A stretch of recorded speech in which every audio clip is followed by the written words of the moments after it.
Meu nome é Arley, nós vamos dar continuidade ao curso de neuroanatomia e agora nós vamos falar sobre telencéfalo. Telencéfalo compreende os dois hemisférios cerebrais, o hemisfério direito e esquerdo.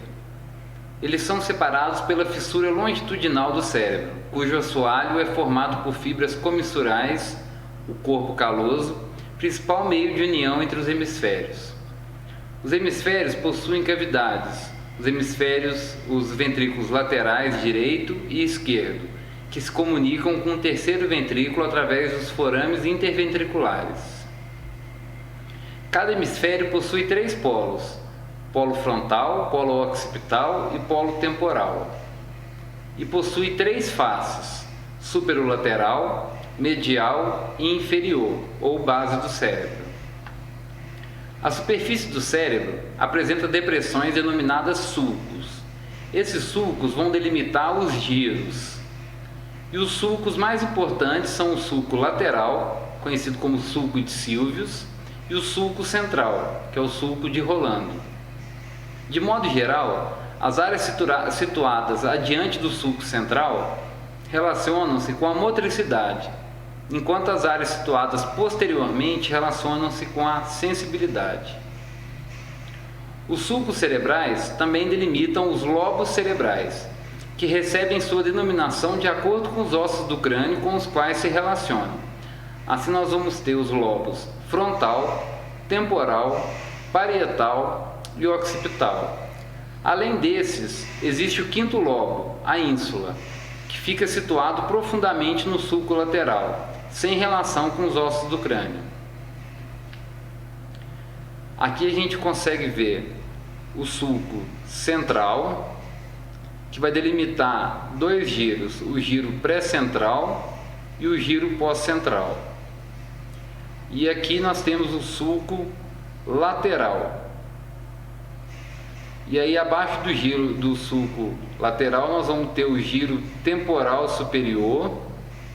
E aí tem o sulco temporal superior, que delimita o giro temporal médio, e abaixo tem o sulco temporal inferior, que vai delimitar abaixo dele o giro temporal inferior. Aqui nós temos à frente do giro pré-central, nós vamos ter aqui o giro frontal médio. E aqui nós temos o sulco frontal superior e à frente dele o giro frontal superior. Vindo aqui para posterior, a gente tem o sulco intraparietal, o giro supramarginal, o giro angular e aqui o sulco occipital transverso e logo aqui o sulco parieto occipital. Aqui pequenininho atrás o sulco semilunar e aqui temos vindo para a região para a foto abaixo, temos a divisão dos lobos, que são os lobos frontal, lobo parietal, lobo temporal e lobo occipital. Aqui tem a divisão já nos lobos de acordo com os giros, sendo que o sulco lateral de Sylvius vai dividir em lobo parietal, temporal, parietal e frontal. E o sulco central, que é o sulco de Rolando, vai dividir em lobo frontal e lobo parietal. Os giros são aqueles que eu já falei, os mais importantes são os giros pós-central, pré-central, o giro frontal médio, o giro frontal inferior, e aqui temos a incisura pré-occipital, que vai dividir também aqui no lobo occipital.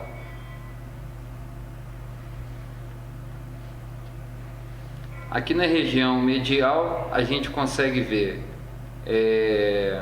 o sulco do cíngulo, que é esse aqui mais evidente, né? E aí nós temos o giro do cíngulo, que é esse maior, e temos o sulco subparietal, que é esse também que está bem evidente, aqui embaixo o sulco hipocampal, e inferior a ele, no lobo parietal, a gente vai ter o sulco occipitotemporal aqui embaixo e o sulco colateral aqui mais acima, ambos abaixo do sulco hipocampal. Na porção occipital, a gente vai ter o giro parahipocampal, o giro lingual e aqui o sulco calcarino, relacionado com a área da visão. E aqui logo acima o cúneo. Nessa imagem a gente consegue ver, através dessa abertura aqui, olha, a gente consegue ver a ínsula, né? E aqui é o opérculo frontal, aqui é a parte orbital do giro frontal inferior, e dá para ver a ínsula, que tem os giros curtos. Aqui é o sulco central da ínsula, e aqui tem o lúmen da ínsula, e aqui tem o giro longo da ínsula, e aqui o sulco circular da ínsula. E essa porção aqui é o opérculo temporal. Então, o opérculo parietal e aqui o opérculo temporal. Mais uma foto aqui mostrando o sulco central e aqui mostrando o sulco circular da ínsula. Aqui os giros curtos da ínsula e aqui o giro longo da ínsula. E esse aqui o sulco circular da ínsula. Aqui o lobo temporal, esse aqui sendo o giro temporal superior. E esses são os giros temporais transversos, mostrando mais detalhe a ínsula.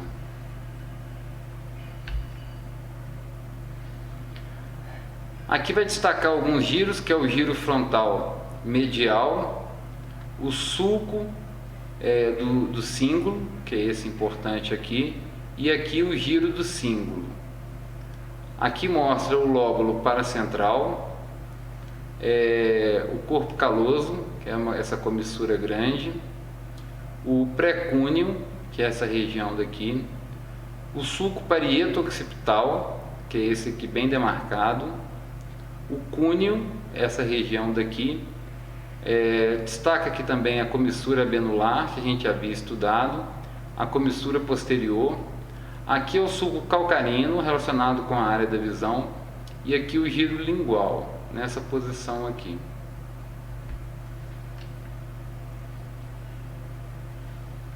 Da vista inferior, a gente consegue perceber o sulco occipitotemporal,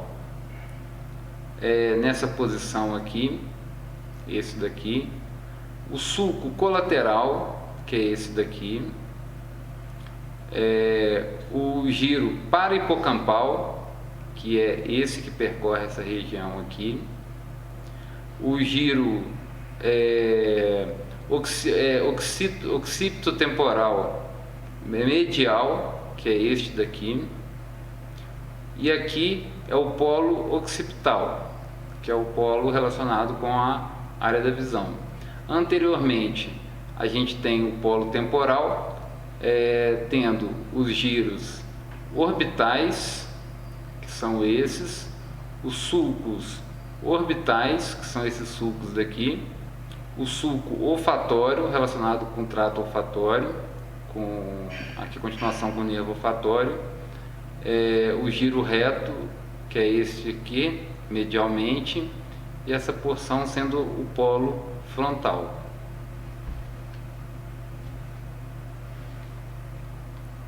Aqui mostrando a fissura longitudinal do cérebro, né? Os giros orbitais que a gente falou, o giro frontal inferior, os sulcos orbitais do lado de cá, giro temporal inferior, a área do uncus, o giro occipitotemporal medial, o giro occipitotemporal lateral, aqui mostrando o giro parahipocampal, o istmo do giro do cíngulo, aqui o sulco calcarino, que fica nessa região occipital, o sulco parieto-occipital, aqui a incisura pré-occipital, que vai dividir o occipital da parietal, aqui é o sulco colateral, que é bem evidente, o sulco occipitotemporal, o sulco occipitotemporal aqui, o sulco rinal nessa região de cá. O telencéfalo, ele é composto por basicamente 3 partes, que são os núcleos da base, o centro medular do cérebro, que é o centro branco medular, que é a medula do cérebro, e o córtex cerebral. Nós vamos falar das 3 partes. O que são os núcleos da base? São substâncias cinzentas organizadas em núcleos situadas profundamente nos hemisférios, circundada por substância branca. E ela é basicamente dividida em corpo estriado e complexo do núcleo amidaloide, que é o arco estriado. O corpo estriado é dividido em núcleo caudado, putamen e globo pálido. Igual quando a gente estudou sobre, a gente estava vendo aquelas outras imagens dos núcleos, a gente viu que tinha o globo pálido e o putamen. Agora nós vamos detalhar. O núcleo putamen e globo pálido juntos são denominados núcleo lentiforme. E tem o complexo do núcleo amigdaloide ou arco estriado, que é o corpo amigdaloide e o claustrum. Só que os núcleos da base, o que a gente falou, são os núcleos da base relacionados no telencéfalo. Só que alguns autores classificam como os núcleos da base estruturas que estão fora do telencéfalo também, por causa de sua estrutura e de sua função muito próximas aos núcleos da base originais. Então nós vamos citar apenas aqui. Do telencéfalo, que é o que nós estamos colocando como núcleos da base de fato, são os núcleo caudado, putamen, globo pálido e núcleo accumbens. Mas tem do mesencéfalo a substância negra, parte compacta e reticular, e do diencéfalo, que é núcleo subtalâmico. Alguns autores não colocam como núcleos da base, mas aqui a gente resolveu citar. Bom, os núcleos da base podem ser definidos como conjunto de núcleos motores subcorticais. Eles estão envolvidos diretamente com o sistema motor através de uma função moduladora dos movimentos. Participam sobremaneira nos processos de planejamento e controle dos movimentos. O córtex pré-motor e a área motora suplementar relacionada com o planejamento do movimento, e o córtex motor na área motora, tronco cefálico, medula espinhal, relacionados com a execução do movimento. Bom, o movimento. Esse sistema vai gerar 3 tipos de movimento: respostas reflexas, padrões motores rítmicos, que são os movimentos automáticos, e movimentos voluntários. Aqui, só para ter a ideia das estruturas relacionadas, que vai ser o córtex cerebral, o tálamo, os núcleos da base com os seus núcleos, cada um, os vários núcleos que a gente citou, o tronco cefálico com seus núcleos e o cerebelo, e passando para a medula espinhal. Aqui a foto dos núcleos. Aqui a gente localiza primeiro, como referência, a cápsula interna. Então aqui está a cápsula interna, e aí a gente vai ver, começando aqui, o núcleo caudado, aqui o putamen, aqui o globo pálido, a parte externa, e o globo pálido, a parte interna.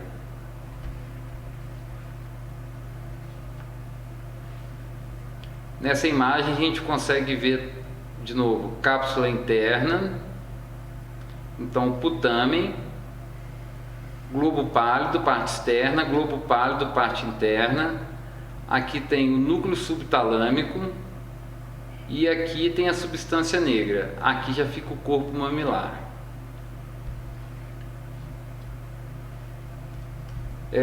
Uma foto parecida, a gente vai ver aqui o terceiro ventrículo, né?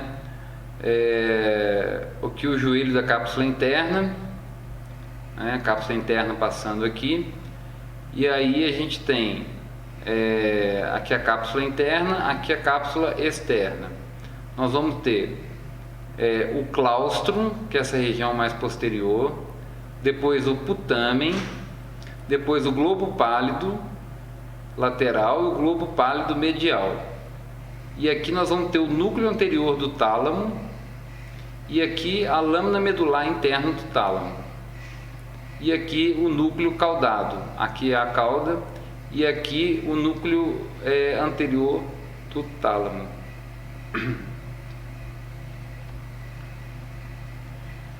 Bom, nessa foto tem a cabeça e a cauda do núcleo caudado. Isso nós vamos ver melhor numa foto depois. Então aqui está a cabeça do núcleo caudado, aqui, cabeça do núcleo caudado, aqui vem a cápsula interna e aqui vem a cauda do núcleo caudado, porque ele está passando por detrás aqui, ele começa lá, passa por lá de trás e vem aqui a cauda dele.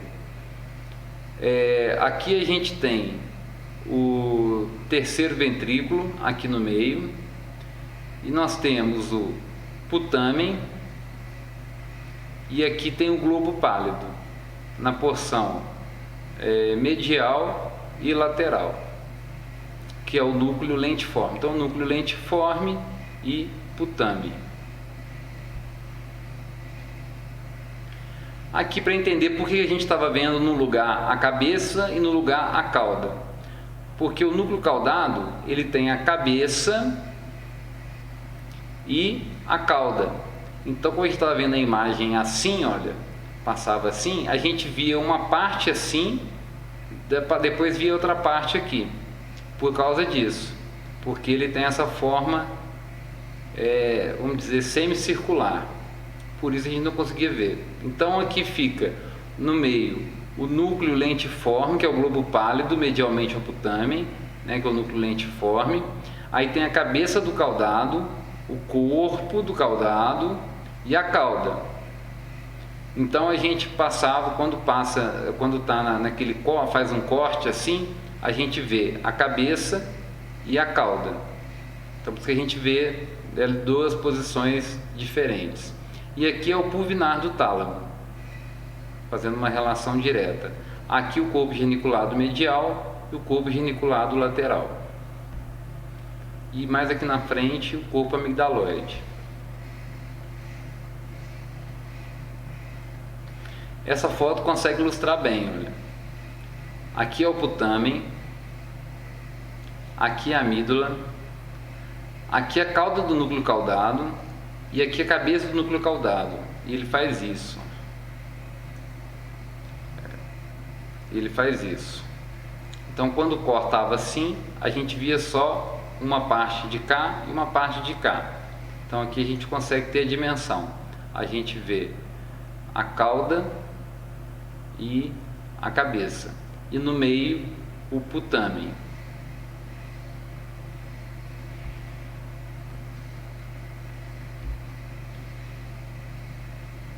Aqui em cima a gente vê o corpo do núcleo caudado. Aqui no meio o putamen e aqui lateralmente, aliás, o putamen e mais medialmente o globo pálido lateral. Aqui mais no meio está o globo pálido medial. Aqui no meio o terceiro ventrículo, o hipotálamo aqui mais abaixo e aqui passando a cápsula interna.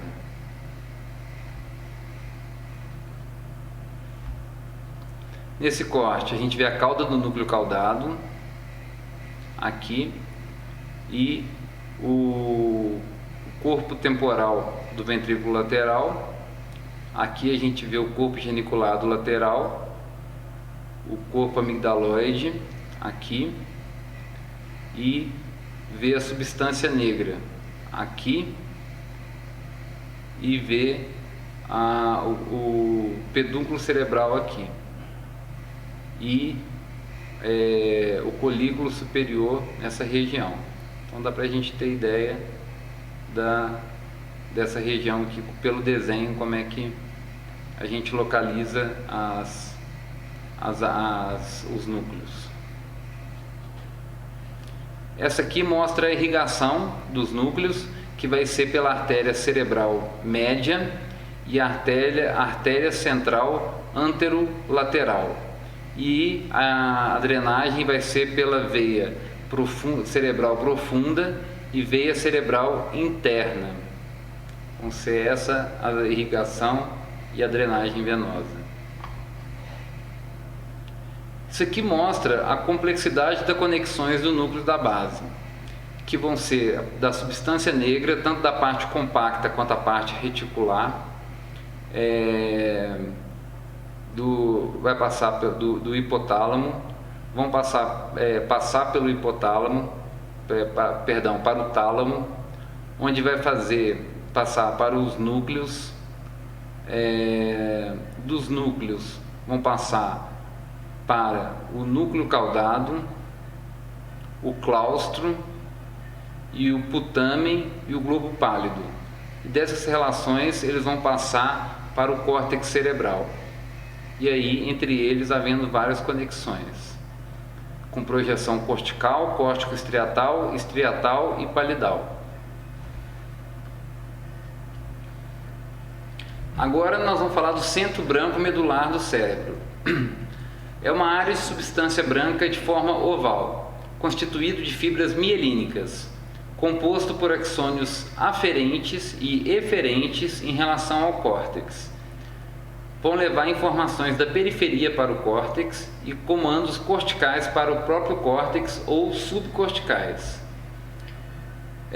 A classificação do centro branco medular do cérebro é em fibras de projeção e fibras de associação.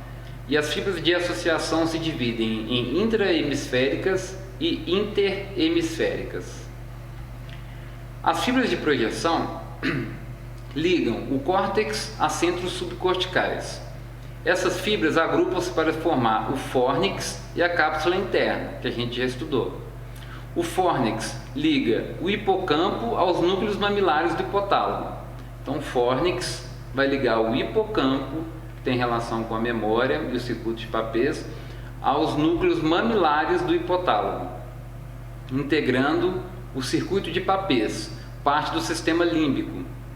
A cápsula interna é um feixe de fibras que vai separar o tálamo do núcleo lentiforme, como a gente já estudou nas últimas imagens. Pela cápsula interna passam a maioria das fibras que entram ou saem no córtex cerebral. Por isso ela é muito importante. As fibras originadas no córtex descendentes são os tratos córtico-espinhal, córtico-nuclear e córtico-pontino.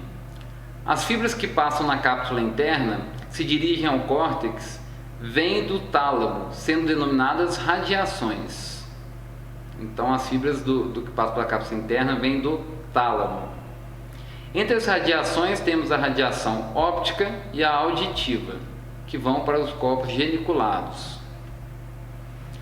Aqui a gente consegue ver o núcleo lentiforme. Aqui a gente vê a porção sublenticular da cápsula interna, a porção retrolenticular, o braço posterior da cápsula interna e aqui o joelho da cápsula interna e aqui o braço anterior da cápsula interna. Esse centro branco medular, com uma forma ovoide, como a gente viu. Aqui o corpo caloso, né? E aqui a cápsula interna. Dá pra gente, aqui passa a cápsula externa, aqui dá para ver o claustro fininho aqui, né? E aqui o corpo caloso já, aqui é a parte do esplênio. Agora nós vamos falar das fibras de associação intrahemisféricas. Ligam áreas corticais situadas em pontos diferentes do cérebro. São classificadas em curtas e longas. As fibras curtas associam áreas vizinhas do córtex. São também chamadas de fibras arqueadas do cérebro ou fibras em U. E as fibras longas unem-se em fascículos, sendo os mais importantes. Fascículo do cíngulo une o lobo frontal ao temporal. Fascículo longitudinal superior, arqueado, une os lobos frontal, parietal e occipital. O fascículo longitudinal inferior une o lobo occipital ao temporal. E o fascículo unciforme une o lobo frontal ao temporal. Aqui mostrando o fascículo unciforme. Aqui mostrando o fascículo do cíngulo. Aqui o fascículo longitudinal inferior. E aqui as fibras arqueadas curtas e longas. E o fascículo longitudinal superior.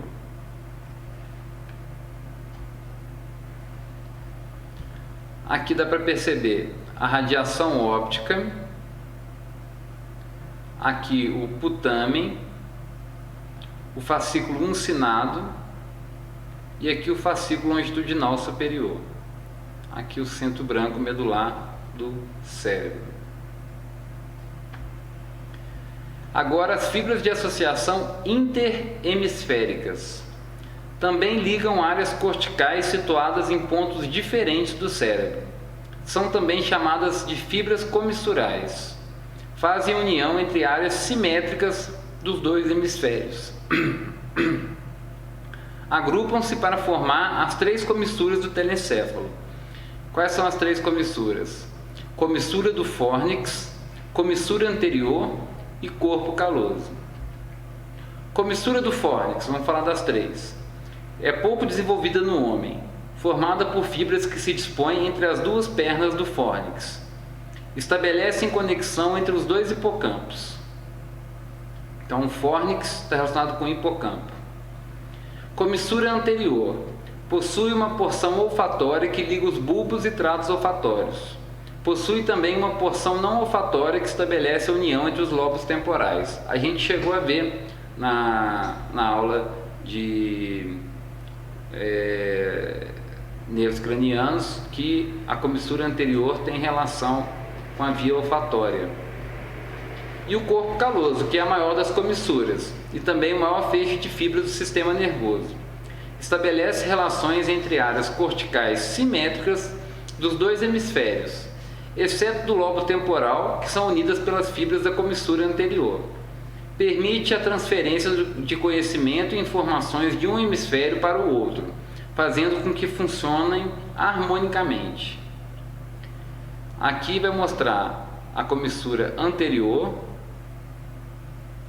aqui, aqui o quiasma óptico, aqui a comissura anterior, aqui em detalhe o núcleo lentiforme, e aqui a cápsula interna.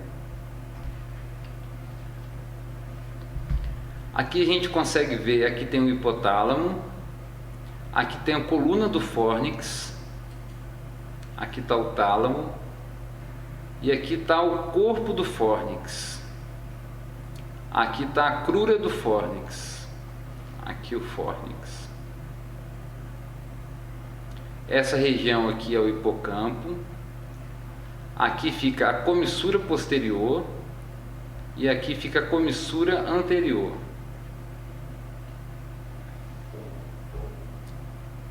E aqui o esplênio.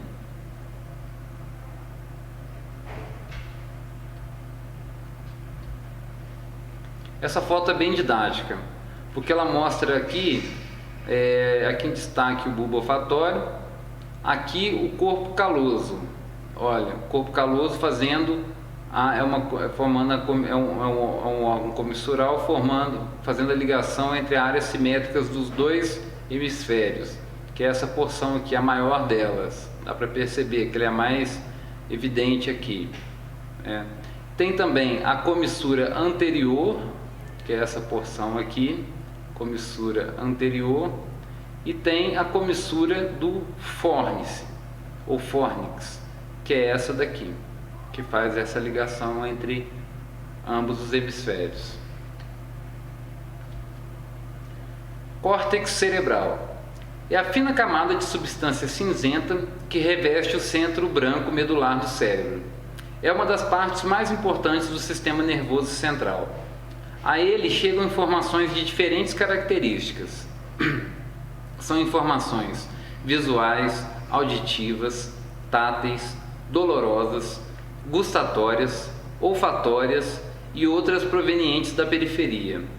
No córtex, todas essas informações vão ser processadas. Do córtex também saem impulsos que iniciam e comandam os movimentos voluntários. Está relacionado com os fenômenos psíquicos e com o grande desenvolvimento das funções intelectuais atingido na espécie humana. Apresenta espessura de 2 a 6 milímetros ao longo de todos os giros e sulcos. Se fosse distendido, ocuparia uma área de 2.000 centímetros quadrados. Nós vamos fazer algumas divisões aqui, morfológica e filogenética. Do ponto de vista filogenético, podemos dividir o córtex cerebral em arquicórtex, paleocórtex e neocórtex. O arquicórtex ele é filogeneticamente mais antigo, relacionado com o comportamento emocional e a memória. Corresponde ao hipocampo, fazendo parte do sistema límbico. Localiza-se mais profundamente no hemisfério. O paleocórtex, filogeneticamente também antiga, relaciona-se com a olfação. Corresponde ao córtex piriforme e ao uncus, fazendo parte do rinencéfalo. E o neocórtex, filogeneticamente, é a área mais recente. É o que se apresenta mais expandido e de maior funcionalidade na espécie humana. Agora tem a divisão do ponto de vista morfológico, que a gente pode classificar o córtex em isocórtex e alocórtex. Basicamente, o isocórtex são neurônios organizados em 6 camadas, e alocórtex é qualquer neurônio organizado em menos de 6 camadas. Quais são as camadas? Vamos tomar o isocórtex como padrão. Quais são as 6 camadas? É a camada molecular, camada granular externa, camada piramidal externa, camada granular interna, camada piramidal interna ou camada ganglionar e camada de células fusiformes ou camada multiforme. Aqui mostra a diferença entre essas camadas, que apesar de terem 6 camadas, elas podem ser diferentes entre si, de acordo com o tipo de córtex. Se for um córtex sensorial, um córtex de associação, um córtex motor ou ou outro tipo de córtex sensorial. Existem as 6 camadas, mas percebe-se que a espessura entre elas são diferentes, mas contém aqui é um isocórtex, ou seja, contém as 6 camadas. E aí mostram também as vias aferentes e as fibras de associação. Há também a divisão do córtex feita por Brodmann no século XIX em 52 áreas citoarquitetônicas, às quais foram atribuídas números. Nos anos posteriores, estudos funcionais verificaram haver correlação entre essas áreas e regiões relacionadas com funções sensitivas primárias. Por exemplo, a área visual primária corresponde à área 17 de Brodmann. É uma área bem estabelecida. E aqui a gente consegue ver a divisão feita por Brodmann. Então, cada área do cérebro foi enumerada e tem uma relação com uma área específica. Por exemplo, a área 17 fica aqui no sulco calcarino, nessa região, é relacionada com a visão. Então, se o paciente tiver um acidente vascular cerebral, né, e for cometido essa região, ele pode ter uma cegueira, independente da saúde ocular dele, por conta dessa região do cérebro ter sido atingida. Ainda no século XIX, desenvolveu-se o conceito de somatotopia, ou seja, de que existe correlação entre determinadas áreas corticais e certas partes do corpo. O conceito de localizações funcionais no córtex não é absoluto, mas é geralmente bem aceito e tem a sua importância. É claro que no cérebro é um sistema todo interligado. Não é um botãozinho, cada área relacionada especificamente para uma área específica. Mas só que tem áreas que são mais relacionadas com algumas funções ou com algumas áreas do corpo. mas para pesquisa e para estudo fica mais fácil se dividir nessas áreas. As várias áreas funcionais do córtex podem ser divididas em áreas de projeção e áreas de associação. As áreas de projeção têm conexões com centros subcorticais, recebem ou dão origens a fibras relacionadas diretamente com a sensibilidade e com a motricidade, sendo divididas em áreas sensitivas e motoras. São consideradas áreas primárias. Então, as áreas de projeção vão ser áreas sensitivas e áreas motoras. E as áreas de associação têm conexões principalmente com outras áreas corticais. Então, as de projeção são centros subcorticais. A de associação com conexões com outras áreas corticais. E estão relacionadas com funções psíquicas complexas. E aí elas são divididas em áreas secundárias e áreas terciárias. As secundárias são chamadas de unimodais e as terciárias de supramodais. As áreas unimodais, que são as secundárias, elas ainda estão relacionadas indiretamente com uma modalidade sensorial ou com motricidade. Então, apesar de ser de projeção, elas ainda estão relacionadas com algum fator sensorial ou de motricidade. Agora, as áreas terciárias, que são as áreas supramodais, elas estão envolvidas em atividades psíquicas superiores, relacionadas com a memória, processos simbólicos e o pensamento abstrato. Se você for houver uma lesão nessa área, ela vai causar uma alteração psíquica, mas sem nenhuma conotação motora ou sensitiva. Esse aqui é uma área sensitiva, é o homúnculo de Penfield. Ele mostra as áreas do córtex relacionadas com a sensibilidade de cada região. Ela mostra de acordo com o tamanho da sensibilidade. É um exemplo de como o córtex pode estar relacionado com a sensibilidade. E aqui é uma delimitação das áreas. Esse é mais didático, mostra áreas relacionadas como, por exemplo, memória operacional, área da fala, cálculos matemáticos, prazer tátil, pré-ativação semântica, audição, compreensão linguística, visão analítica, raciocínio analítico, área motricidade, movimentos oculares, atenção visoespacial. Isso não é uma coisa muito certa, mas isso começou a estabelecer quando no século XIX, Fiennes Gage, funcionário de uma empresa que fazia um trilho de trem, houve um acidente em que uma barra de ferro ultrapassou a órbita dele e fez uma lesão no cérebro, e lesou várias áreas do cérebro dele. Ele conseguiu sobreviver à lesão, mas passou a ter um comportamento completamente diferente. Incrivelmente, o médico dele, Dr. Harlow, fez de 1848 a 1868, durante 20 anos, ele fez um relato absolutamente detalhado sobre as alterações de comportamento que esse paciente teve. E foi a primeira vez que se conseguiu correlacionar uma alteração de comportamento relacionada às alterações cerebrais. Então viu-se que a alteração no cérebro dava alteração de comportamento. Ele passou a ficar jocoso, ele tem uma frase no artigo original dele que ele diz: Fiennes Gage sobreviveu, mas a sua alma não é mais a mesma. Então viu-se que a alteração no cérebro causava alteração no comportamento. E também no século XIX, Broca, o grande médico Broca, viu que tinham alterações da fala em lesões de áreas específicas do lobo frontal. Então foi percebendo que tem-se assim alterações bem específicas com lesões de áreas do córtex.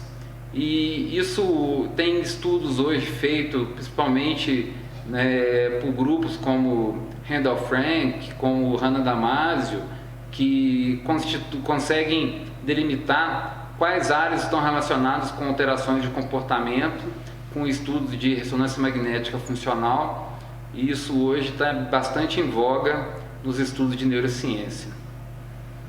E é isso, agradeço, muito obrigado.